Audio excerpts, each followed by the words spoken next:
அரசியலுக்கு வந்ததிலிருந்தே நம்மளை பற்றி நிறைய சில வதந்திகள், அந்த டீம் இந்த டீம் அப்படிலாம் சொல்லிக்கிட்டு இருக்காங்க இல்லையா.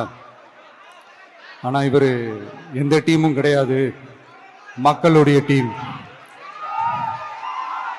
பீப்புள்ஸ் டீம் அப்படின்னு எல்லாருக்கும் தெரிஞ்சதுக்கப்புறம் வேற என்ன அவதூறு பரப்பலாம் இவர் மேலே அப்படின்ட்டு ட்ரை பண்ணி எல்லாமே அவங்களுக்கு ஒர்க் அவுட் ஆகலை.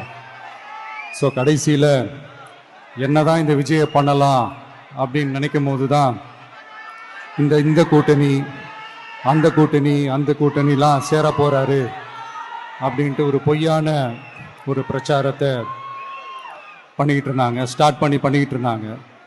இந்த நியூஸ் எல்லாம் கேட்டு நீங்கள் கொஞ்சம் கன்ஃபியூஸ் ஆயிருப்பீங்க.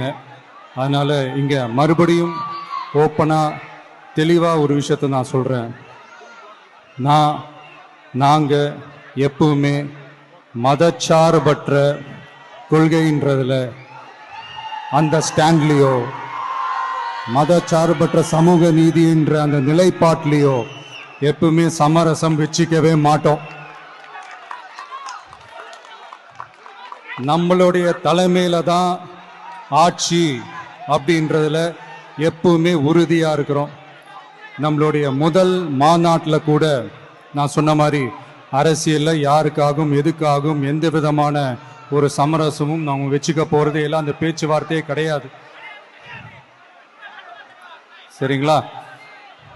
அதனால யார் என்ன அவதூறு பரப்புனாலும் தயவு செஞ்சு அதை நம்பாதீங்க. எல்லாம் வல்ல இறைவனின் அருளால் நாம நினைச்ச டார்கெட்டை நம்மளால நிச்சயமா அடைய முடியும். இன்னைக்கு என்னுடைய இஸ்லாமிய சகோதர சகோதரிகளுக்கு என்னுடைய ரமலான் நல்வாழ்த்துக்கள். கான்ஃபிடென்ட்டா இருங்க, நல்லதே நடக்கும், வெற்றி நிச்சயம்.